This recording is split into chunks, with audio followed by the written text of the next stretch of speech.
Good morning, good evening, and good afternoon, Davis. This is Jim Morose, and this is Jim's Table Topics. It's October 29th in the year of our Lord, 2025. Yeah, it's been a very interesting fall, shall we say, in more ways than one. a fall of democracy, if you ask me. Today we're talking. Today's title, the title of today's show is going to be, the gaslighting of America. Have you been gaslighted lately? Of course you have. 255,000 times a day. Lie, and more lies, and people just believe them because they don't go down and look any further. So, here we are.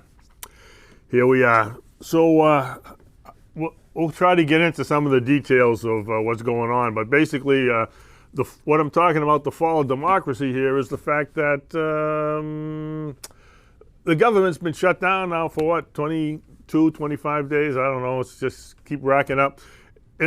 In the Democrats, it's the same continuing resolution that they've done 25 times before, but they can't do it now because they lose their leverage.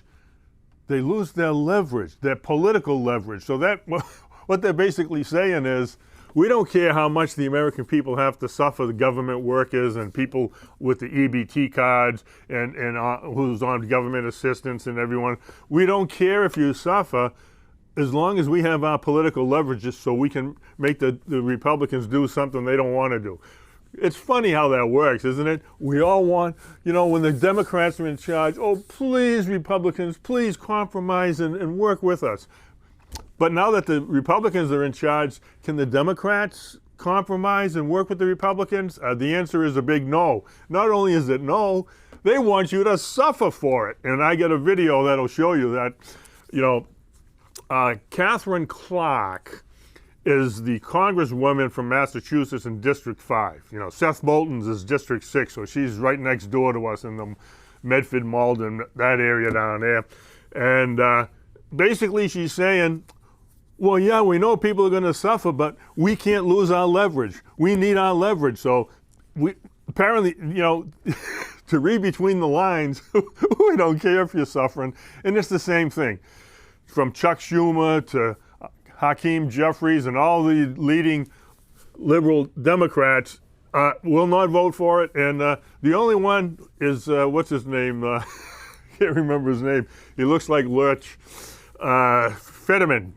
I can't even remember his first, but he's from Virginia or Pennsylvania or whatever. And he's the only one that, is calling, what's right is what's right, what's wrong is wrong. I don't believe 100% of everything that Donald Trump does, but I'll support him. I mean, when I know that everything the Democrats do isn't bad. There are some things they do that are good, but we have to take the good with the bad when things are happening. But apparently we can't do that. Everyone's stuck in their partisan political rut. And we're going to have to smarten up and get out of it because it's not very helpful. So this is just my intro. I'm all wound up. I don't know why. I shouldn't be. It's, like I said, today is October 29, 2025. Saturday is November 1st. Apparently, I think the Democrats are winding up all the EBT card people whose EBT card is, gets refunded, filled the first of every month. So if it doesn't get refilled, they're threatening and things. The chatter is that they're going to storm the stores and steal food off the shelves. If they see people, with carrying, their groceries from the store to their car, they're just going to take them, and it's just going to be chaos, like any good, Antifa, BLM, and protest. If they're mostly peaceful, they'll just knock you down and take your stuff or whatever. It's mostly peaceful. It's not gonna. You shouldn't get hurt too bad when they knock you to the ground. Lord have mercy on us all. Yeah, I'm laughing, but I might as well be crying, quite frankly, because it's just a sad state of affairs. It's just breaks my heart to see what we've come to. And again, it's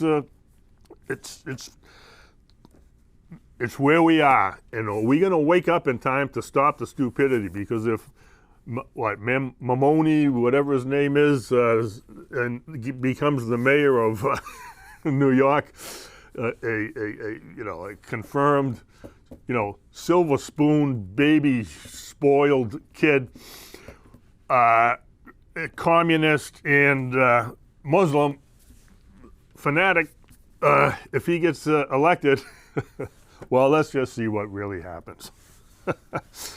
I don't even want to predict that. So, okay, that's my intro. I'm going to have to get, because I usually go to the good news. So we got to talk about the good news because there's too much bad news going around. And it's only getting worse. So again, as I'm a Christian, and I believe that, Jesus Christ was the promised Messiah. He came, he fulfilled the prophecies in the Bible, and he's just asking us to spread the good news. And the good news is Jesus came and died for our sins, and all we got to do is meet him at the cross and repent of our sins. There's always the question, why do bad things happen to good people? Because really, none of us are really good. I know I'm not good. I'm not. We try, but we fail, and so we're not good. I mean, we can, be 80%, 90% good, and 10, 20% bad. Some people are 60-40, some people are 50-50. and the real truly evil ones are like, 30% good and 70% evil. So there you go. It's and everything in between to the sociopaths, right? But at any rate, God has a whole different plan. I mean, and I've read all sorts of things about, God has a plan for you, the devil has a plan for you, and you need to know which one is which one to embrace and which one to fight, okay? So let's we'll start with picture number 5, okay? So we need to just think about these things. So in like I said, in the good book in the Bible, Matthew chapter 5, verses 43 through 48, you have heard it said, love your neighbor and hate your enemy. But I tell you, love your enemies and pray for those who persecute you, that you may be children of your Father in heaven, who causes his sun to rise on the evil and the good, and sends rain on the righteous and the unrighteous. If you love those who love you, what reward will you get? Are not even the tax collectors doing that? And if you greet only your own people, what are you doing more than others? Do not even the pagans do that? So be perfect, therefore, as your heavenly Father is perfect. Okay, so that's basically, good old English, but what it means is, even the pagans love the people who love them, but, as Christians, we have to love and pray for the people that persecute us and hate us, and we need to, that's what Charlie Kirk was doing. He went into enemy territory and he set up his table and said, change my mind, prove me wrong, whatever it was. And he had the dialogue and he was talking to people who didn't agree with him and trying to, and that's what we all need to be doing. We need to try to have a better conversation, civil conversations with each other. Is that too hard to ask? Is it? I don't know. Everyone keeps throwing stones.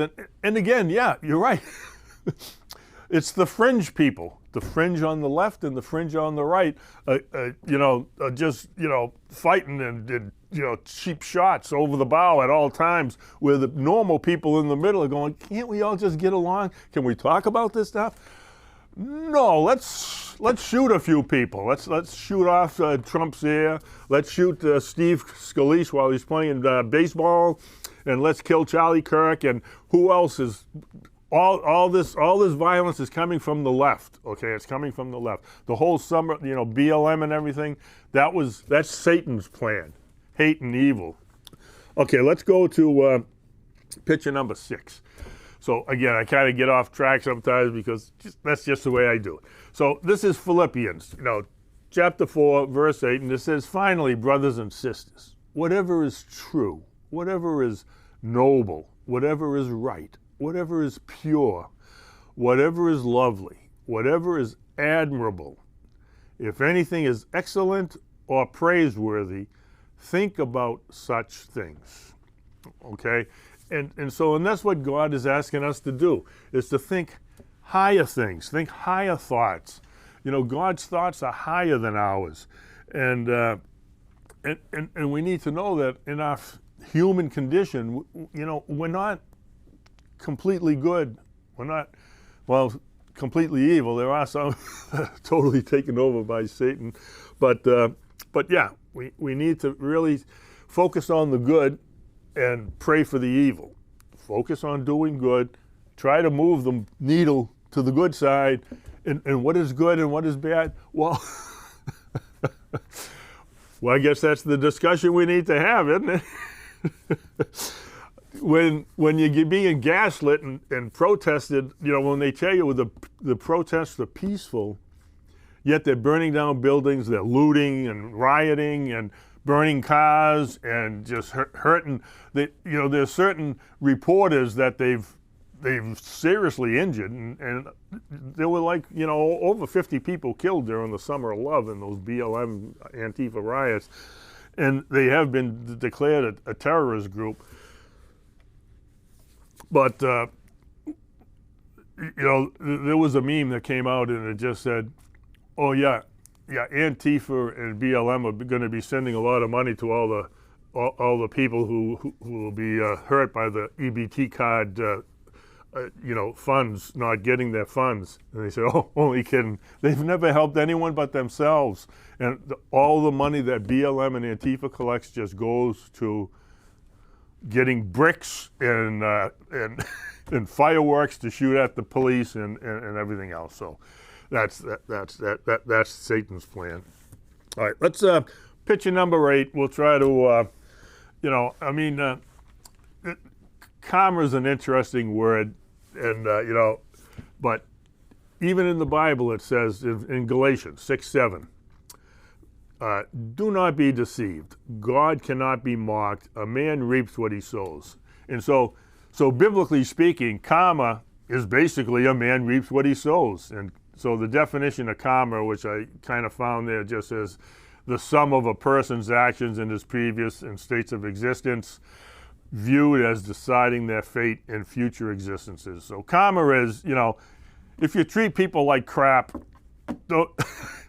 you're going to get the same crap back at you, baby. And so that's karma, okay? And that's, a man reaps what he sows. If you're continually sowing fear, anger, and this and that, it's going to get to you. There is a worldly karma and a spiritual karma. Why do bad things happen to good people? I think I already answered that, because we're not really that good, and there's way that we can, but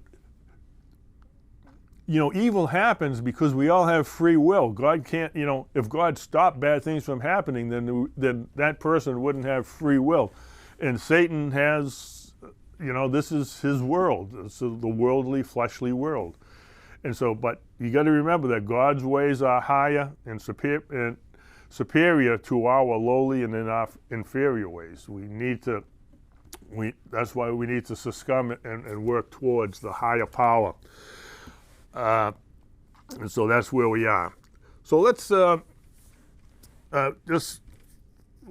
just put up picture number, let's see, where are we? Where am I and why am I here?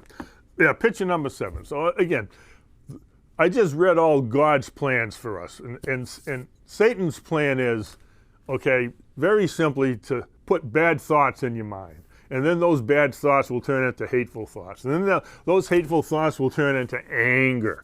And that anger is you're going to lash out verbally to people. And then when verbally is not, then you're going to lash out physically, which turns into violence, murder, aka, and Trump derangement syndrome and just viciousness. Okay. And that's where the riots and how that evil and destruction is happening in the mostly peaceful riots. It's because that's Satan's plan to turn people into animals, and that's what basically is happening out there in the streets.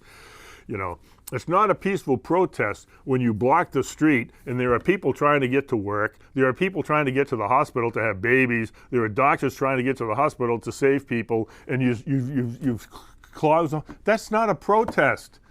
That's an assault on other ones. You've literally violated the Constitution. It's a constitutional crisis because you stopped these people from doing their free travel. You stop these people, so they should all be arrested for violating our constitutional rights. Okay, and it's just a sad state of affairs, and we all better wake up and smell the tyranny, people, because we're all being gaslit. God is not going to gaslight you, but you know, find a good Bible-believing church and talk to people about your spiritual well-being and how that affects your worldview.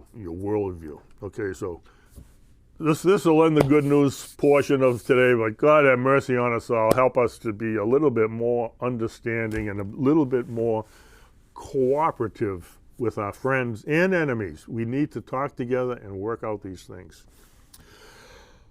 All right, so again, what I want to talk about is just, you know, how many times have we been gaslighted and just what's going on in this world. I mean, from Joe Biden and his auto pen and everything that happened with Joe Biden and his administration with KJP,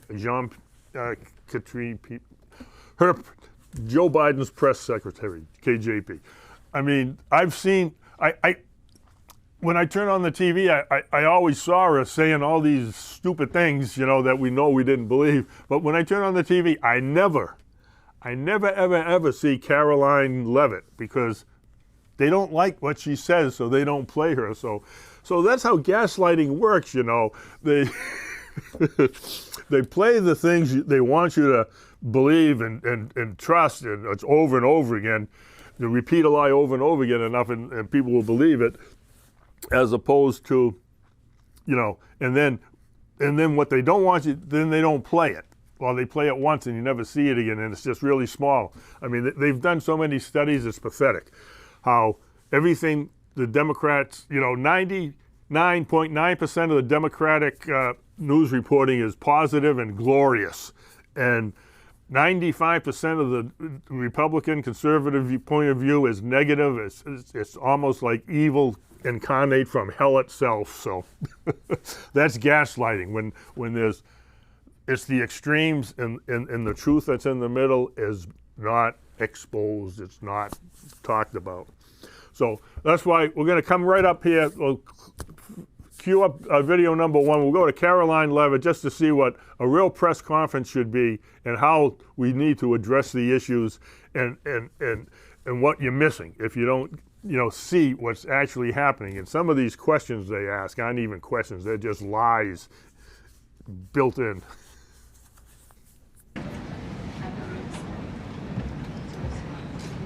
Good afternoon, everybody. I apologize for my tardiness today, so let's get right to it.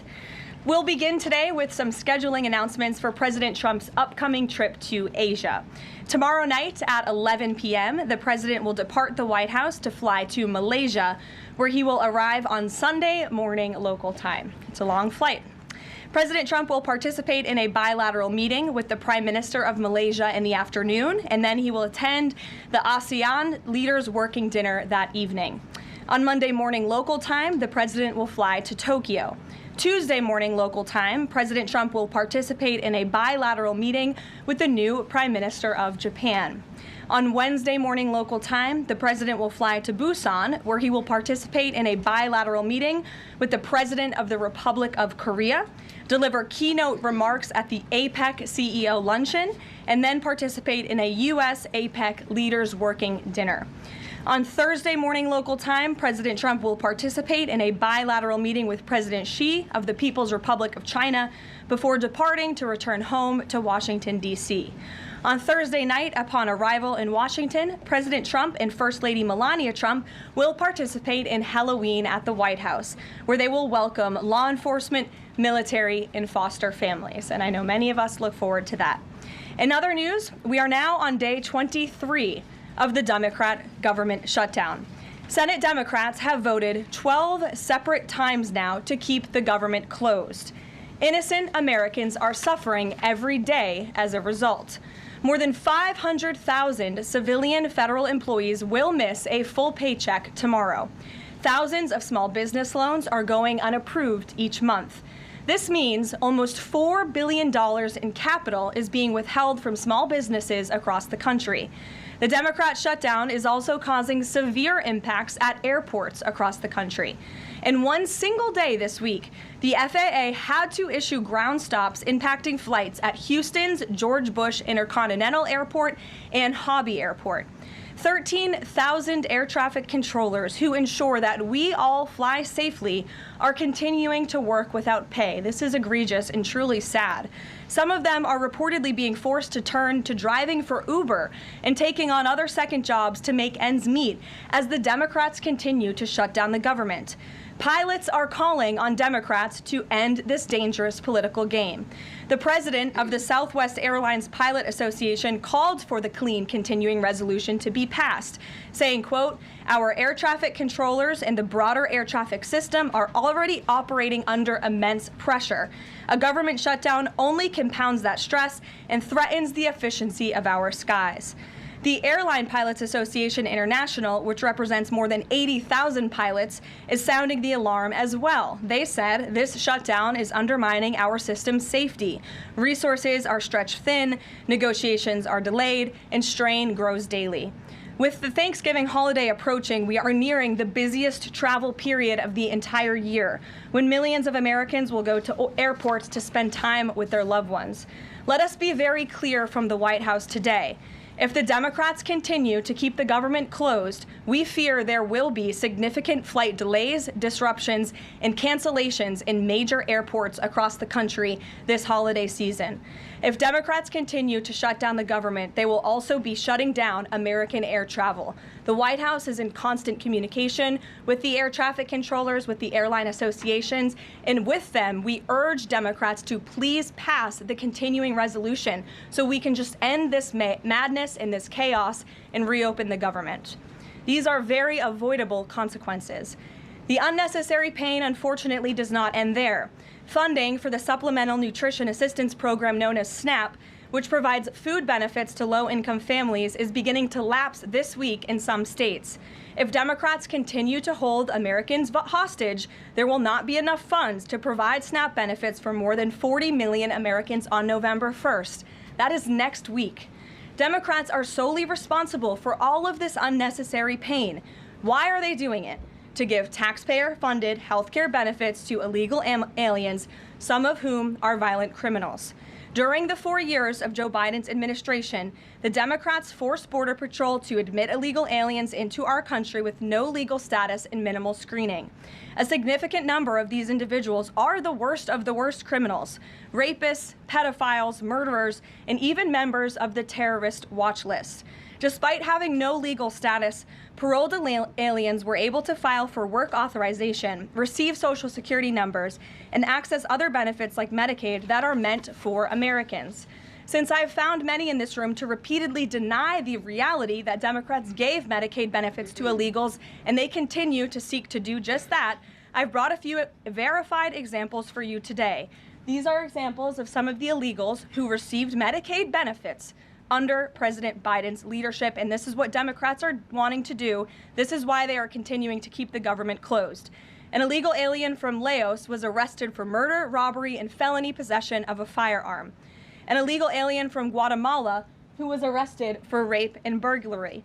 An illegal alien from El Salvador who was arrested for strangulation, DUI, and burglary. An illegal alien from Mexico who was arrested for attempted murder. The Democrats' open border policies allowed these threats into our country, and then they provided them with free health care. The president and Republicans, through the One Big Beautiful Bill, implemented a common sense reform to end this fraudulent scheme. But that's why the Democrats are continuing to shut down the federal government. They are trying to reverse this and restore taxpayer-funded health care for illegal aliens like these. Throughout this shutdown, Democrats have said this quiet part out loud. Senator Chuck Schumer, the leader of the caucus that is refusing to open the government, said, quote, Every day gets better as the shutdown continues. Ask the air traffic controllers if every day is getting better, Senator Schumer, and they will tell you absolutely not. House Democrat Catherine Clark said, there are going to be families that are going to suffer. We take that responsibility seriously, but this is one of the few leverage points that we have. Here is a House Democrat who is admitting that they are using Americans who are suffering as political leverage. And Senator Bernie Sanders said, if you reopen the government, we lose our leverage. This is pure partisan games. A senior Democrat aide said the party will not end the shutdown, quote, short of planes falling out of the sky. That is truly a disturbing statement. The Democrats clearly don't care about this suffering. They care about playing political games against President Trump, and this dangerous charade needs to end. The president, in Republicans' position, has been clear and unchanged.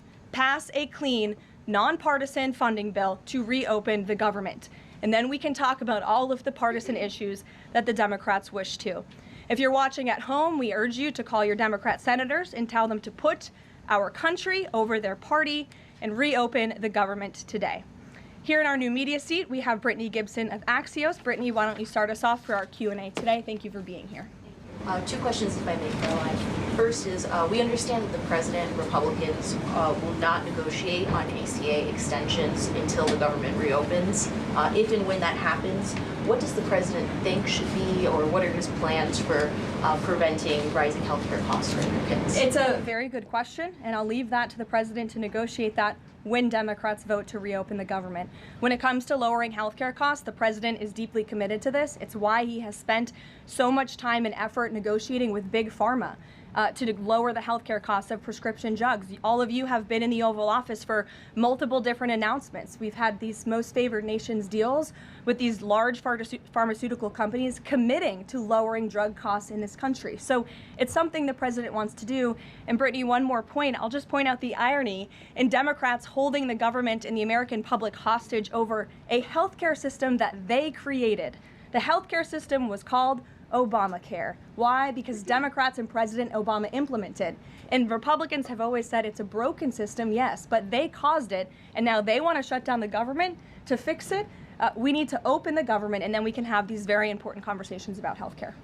And the second, on H-1Bs and foreign students, during the campaign, President Trump said he wanted to make it easier for foreign students to work at U.S. companies, staple a green card to every diploma.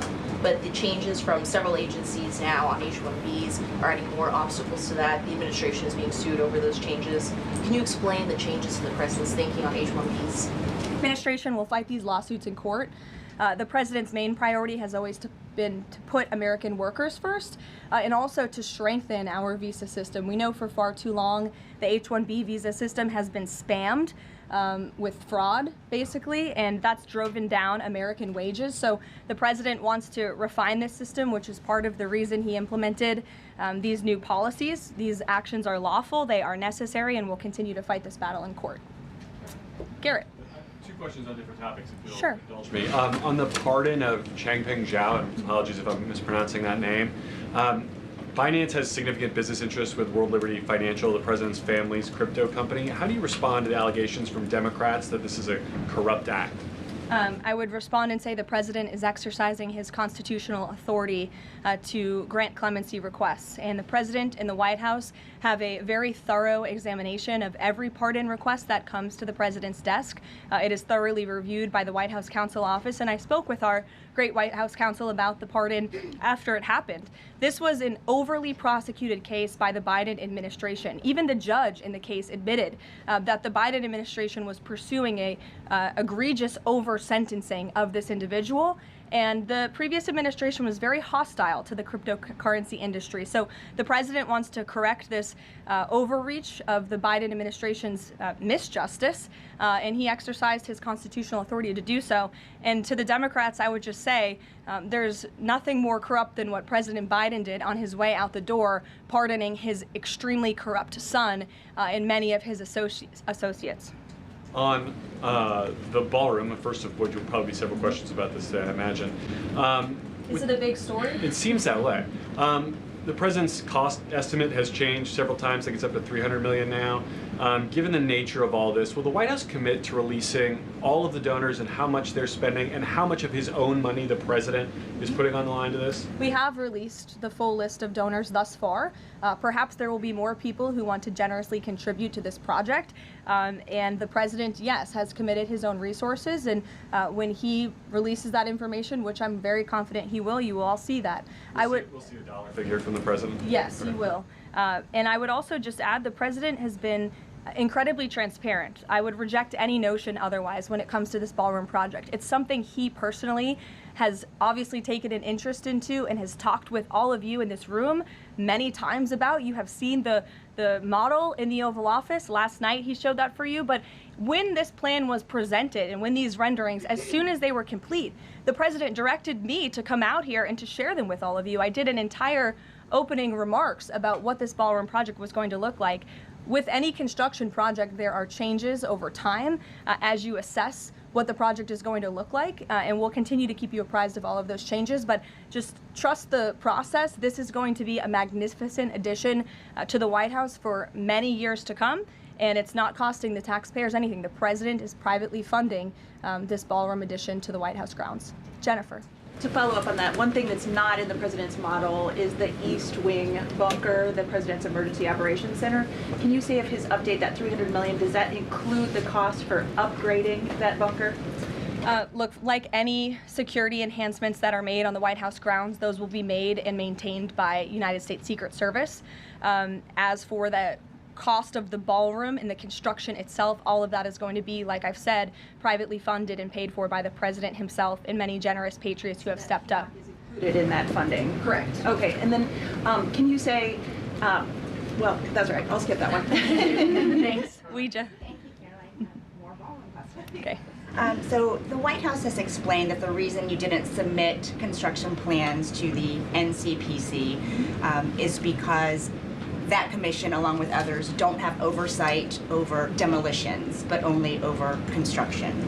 And so far, you haven't built anything. So can you help us understand, can the president tear down anything he wants without oversight? Could he demolish this building or, say, the Jefferson Memorial? So it's not the president who came up with that legal opinion himself. That's a legal opinion that's been held by the NCPC for many years. It's written, so we can get you that background and that research if you wish to include it in your reporting, because it is very important. They have ruled consistently. Their general counsel has said when it comes to phase one of this project, the tearing down of the current East Wing structure, a submission is not required legally for that. Only for vertical construction will a submission be required, and that's a legal opinion from them, and we are following that legal opinion. And again, I would just add, can any president do such a thing to the White House grounds?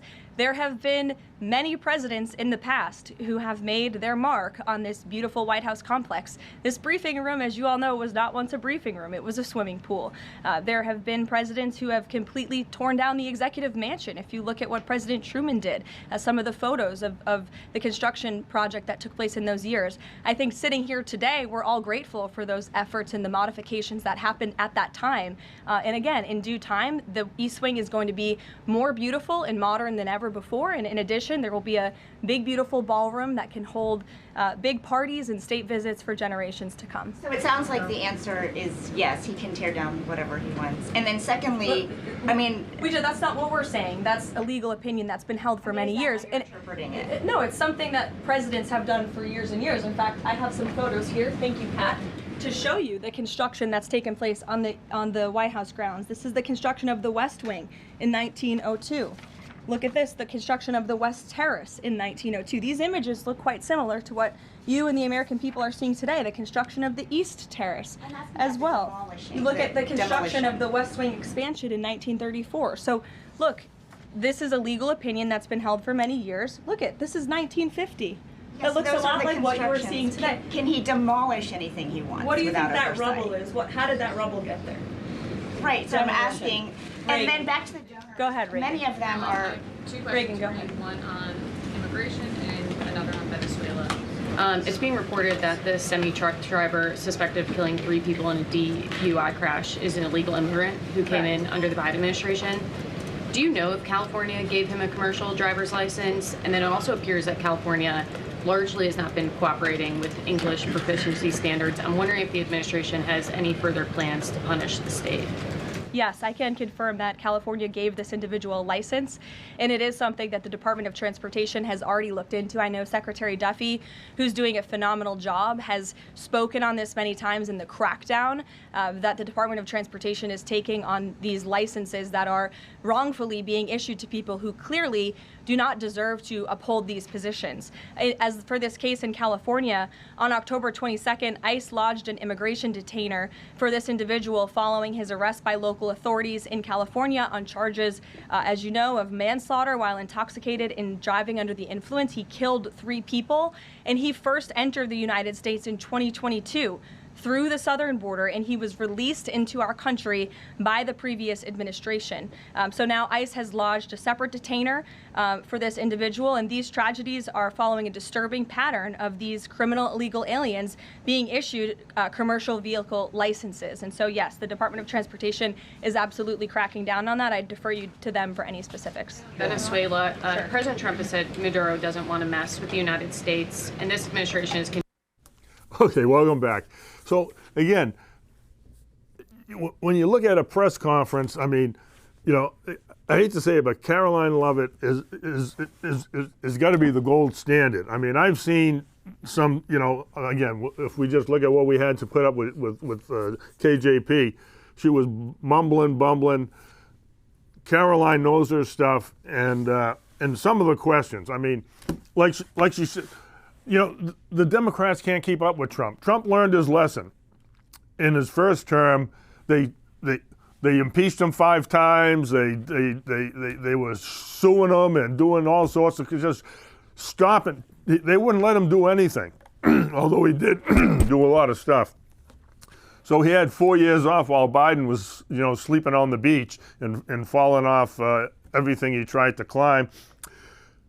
He learned that, okay, he's coming out, as they say, swinging. He came out and he just, bam, bam, bam, he just kept, the Democrats don't know, oh, what's he doing over here? You just heard Caroline give his schedule. He's in Malaysia, he's in Tokyo, he's in Korea, he's in China, he's all over the, Asia, and he's coming back to do Halloween, and he's on the go, and they can't keep up. So now they've stopped the government. They shut the government down. And even Caroline Leavitt mentioned Kathleen, whatever the heck her name is, from Massachusetts, the congresswoman from Massachusetts, saying we need the leverage. People have to suffer.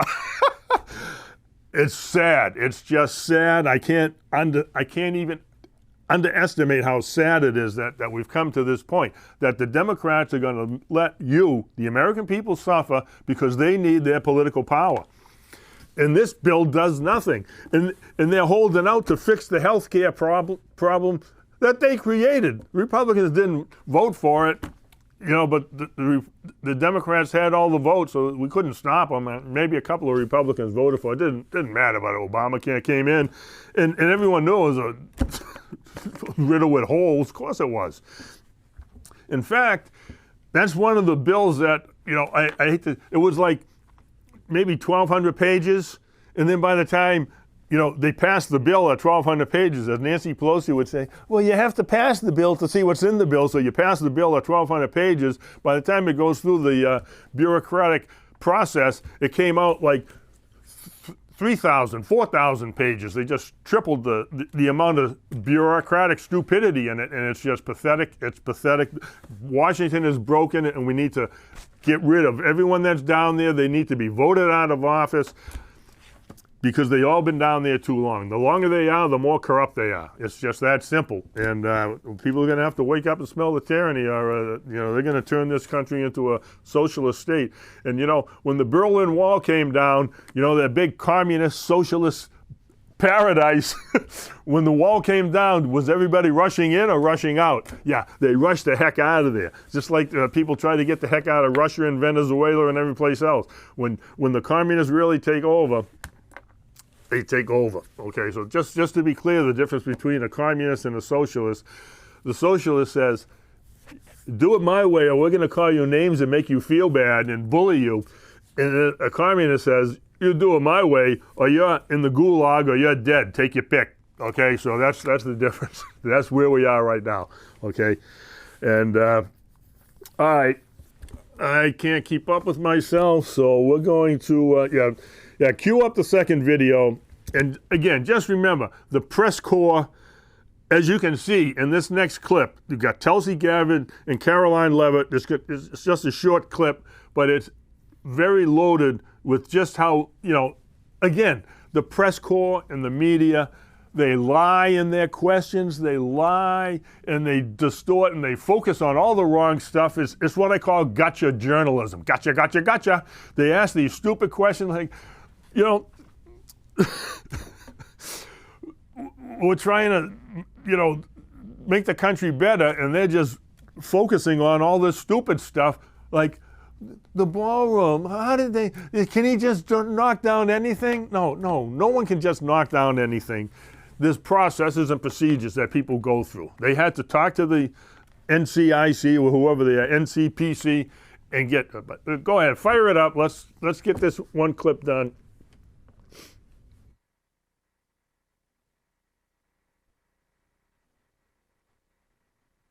By every Republican on the Senate Intelligence Committee, including the acting chair of the time, now Secretary of State Marco Rubio, who said in a statement that they did not find any evidence of Russian collusion, but they did find, however, is very troubling, and they found irrefutable evidence of Russian meddling.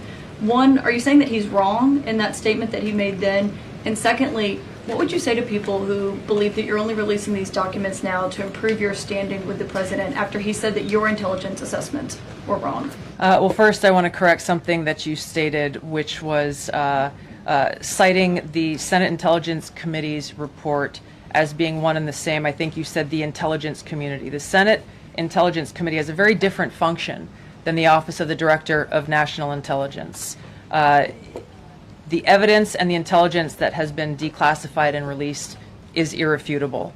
I'm going to let Caroline speak to Secretary Rubio. I'll speak to both questions. First, on Secretary Rubio, he put out a statement in 2020 following that Senate Intelligence Committee report, and he said what they found is troubling. We found irrefutable evidence of Russian meddling, which the Director of National Intelligence just confirmed for all of you, that Russia was trying to sow distrust and chaos. But what's the outrage in this, that Secretary Rubio did not say at the time, the Democrats were saying at the time, is the fact that the intelligence community was concocting this narrative that the president colluded with the Russians, that the president's son was holding secret meetings with the Russians, all of these lies that were never true. And he also said at that time, we discovered deeply troubling actions taken by the FBI under Comey, particularly their acceptance and willingness to rely on the Steele dossier without verifying its methodology or sourcing. The Steele dossier that many outlets in this room ran as the gospel truth, and it was cooked up and paid for by the Clinton campaign.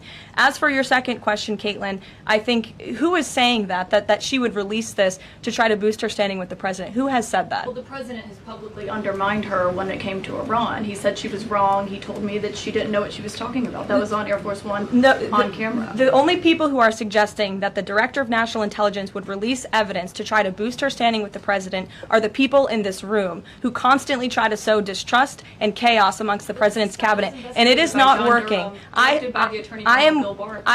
will just answer your question directly. I am with the President of the United States every day. He has the utmost confidence in Director Gabbard. He always has. He continues to. And that is true of his entire cabinet, who is all working as one team to deliver on the promises this president made. Again, that Caitlin, whatever the heck her name is from CNN, just her question is loaded with innuendos and mistruths and just plain lies, and you have to straighten out the question before you can even answer it. It's just simply pathetic. And what's really pathetic is this whole Russian collusion thing that's at the essence of all this stuff is that Caitlin and all her compadres, as we just heard, they pushed the whole Steele dossier like it was gospel truth, and everyone knew at the time that looked into what was happening that it was the Clinton campaign that created the dossier that made it look like it was Trump doing it, but it was all made up. It was all one big lie. And there was a lie from Hillary Clinton's campaign. She paid millions of dollars for that Steele dossier to be created by some, phony guy over here who gave it to the FBI over there. And it's like, oh, you talk about subverting democracy and a threat, a constitutional crisis. It's Hillary Clinton right there, right now, and everybody knows it, but nothing ever happens. I mean, and Jim Comey, you can't beat a crooked cop. There's nothing worse than a crooked cop, and he is as crooked can be. When he got up there and said, well, yeah, we know that Hillary Clinton shredded 3,300 emails, and she took all her cell phones and computers and smashed them so we couldn't get all the classified documents she had on uncertified, unclassified machines. But that's okay. That's okay. A fraction of that is what they tried to get Donald Trump on, and they raided his house and did all sorts of things and tried to arrest him and everything else. And people, it's just, you got to wake up and smell the tyranny. You got to wake up. Okay, let's put up picture 9 just because I think we can.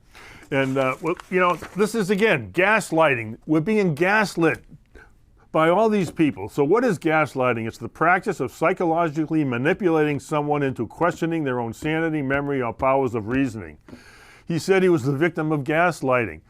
Gaslighting is an insidious technique of deception and psychological manipulation. The phrase, tell a lie often enough, it becomes the truth, highlights the power of repetition in shaping public perception and is often associated with propaganda techniques used by political figures such as Joseph Goebbels and Vladimir Lenin. There you have it, folks, right there.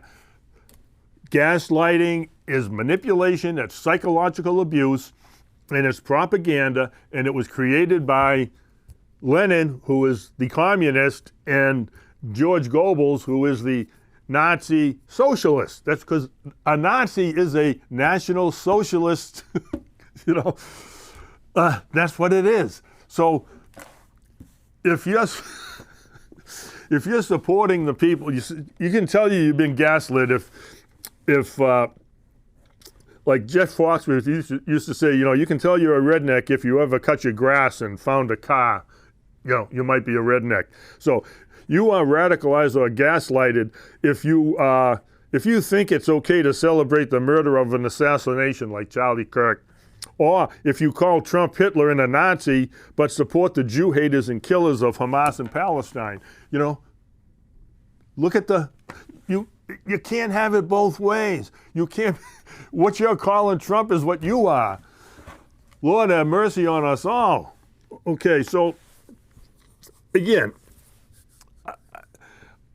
the next video we'll see, cute, I will put it on at minute 49, is just a short clip. Again, it's of Catherine Clark and Maura Healey.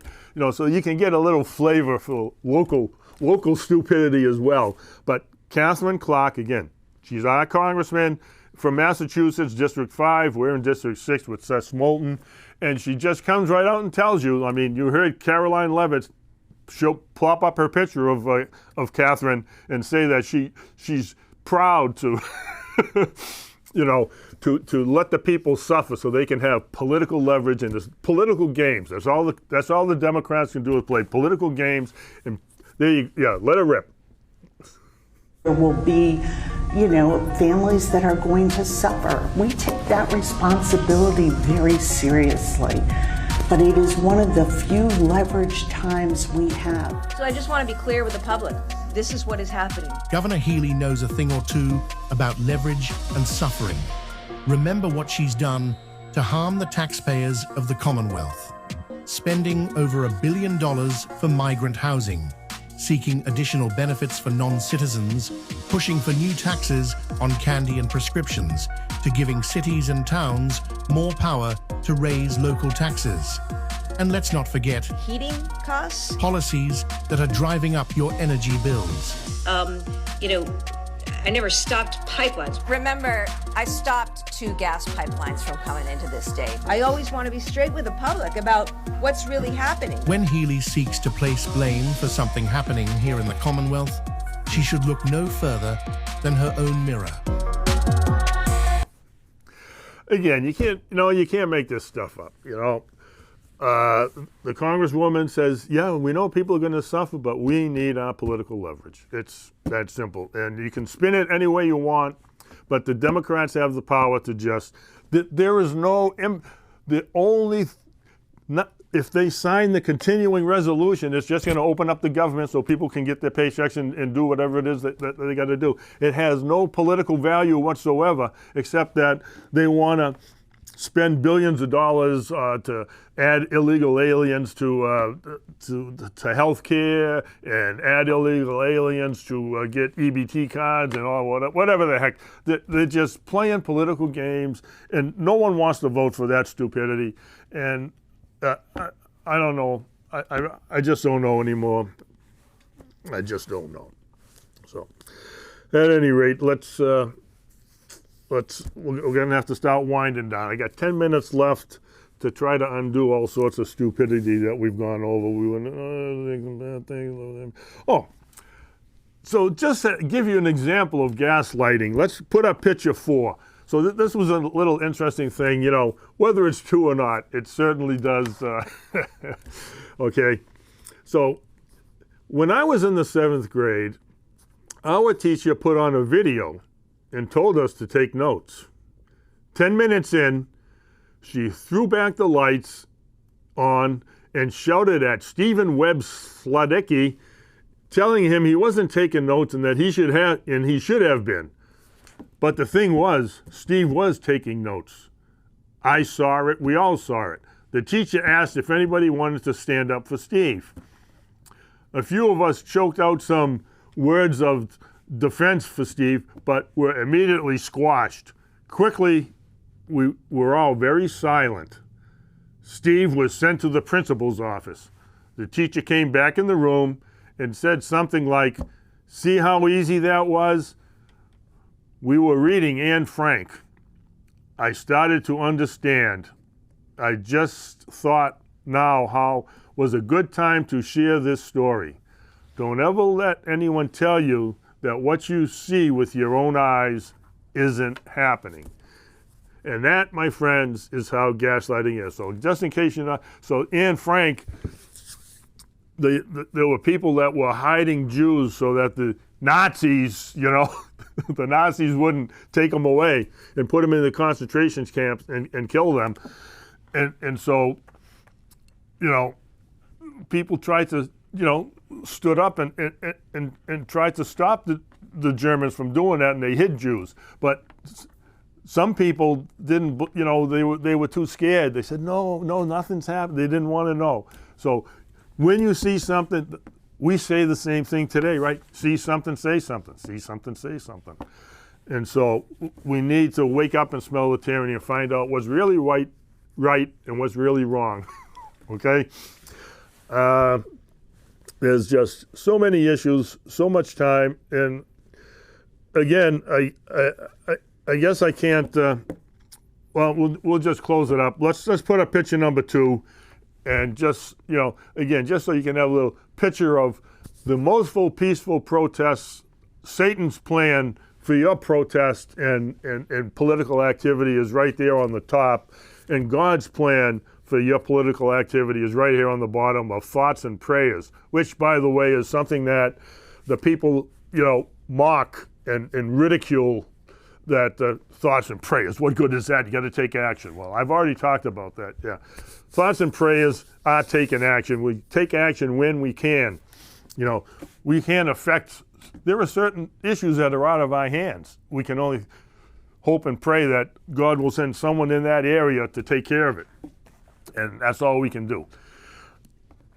And we need more godly people to take more godly action, and then good things will happen. But if we keep taking the low road of burning and looting and violence and hate, then that's what's going to happen. Okay. I do always like to, end it with the with a little good news. So let's put up picture number 1. I was supposed to read this in the beginning and the end, but it's just going to be on the end. Okay, so this is a prayer for spiritual warfare. Almighty God, thank you for protecting and watching over me and my family. I pray that you would thwart any schemes or plots our enemies against us, rendering them useless. Open our eyes to discern between right and wrong, good and evil, and grant us the wisdom to make the right choices. Help us to prevail through you today, no matter the circumstances around us. May we find rest in your goodness and faithfulness. Guide us to faithfully follow you in this evil world. I pray in Jesus' name. Amen. Amen. So again, God's ways are much higher than ours, and we need to pray for our families, our neighborhoods, our town, our state, our federal government, all our leaders. We need to pray, whether they're good, bad, or indifferent, good or evil. Let God take care of the what happens, because that's God's will be done, as the Our Father says. Our Father who art in the heaven, hallowed be thy name. Thy kingdom come, thy will be done on earth as it is in heaven. And that's give us this day our daily bread. Forgive us our trespasses as we forgive those who trespass against us, and lead us not into temptation, but deliver us from evil. Amen. So let's try to be a little bit more amenable, a little bit more, civil with each other's in our discussions and our dialogues, and call things what they are: good, evil, indifferent. It doesn't matter, we're not personally attacking. There's the old saying there, love the sinner, hate the sin. There's, we all do stupid things, and we all just need to fess up and say when we've done something wrong. And again, I don't believe in 100% of everything that Trump thinks, says, and does. There's some things that really are pretty, tough to swallow from Trump, because he's just a little bit too, rough around the edges, shall we say. But his policies and what he really does, and you could just see between Caroline Lovett and Tulsi Gabbard, he's got a lot of women. They call him a misogynistic pig, but he's got more women in high places doing. He's got the first woman doing something in the was chief of staff or something, the first woman ever to have that position. And it just, the list goes on of these things. But the Trump derangement syndrome, Satan's plan in people's head to just hate this man because the narrative and the gaslighting of the media in Hollywood are just as, they're really pathetic. They need to, have some a sip of moral courage here and talk about what's right and what's wrong. But we need to step back from all this partisan, hyperbolic, showmanship, the extreme fringes left and right, hurling hate at each other. We need to step back and get in the middle and have an intelligent dialogue. Again, that's what Charlie Kirk tried to do, and they're vilifying him for it. There's been a couple of memes that actually said that Charlie Kirk was trying to do what the Democrats say. We need to all come together and talk and compromise and talk about these things and make a deal. But apparently, in the end, Charlie proved that you can't reason with the Democrat because they shot him. They killed him. And it's that simple. And they tried to kill Trump. And again, Steve Scalise. And don't forget the summer of love. So it's not, we got to wake up and smell the tyranny, people. So we'll try this again next month, like I said. So it's October 29th. Next month is like 3 days away. So yeah, I'm falling behind, and I may not even do this anymore. But at any rate, we'll just we'll try it again next month. It's going to be Thanksgiving. Going to roll into Christmas. Thanksgiving, Christmas. So it's a good time to step back, focus on the family, and maybe, like she said, send some letters to your governor or our senators and say, hey, knock off this stupidity and stop and open up the government. So God bless you. God have mercy on us, and see you next month.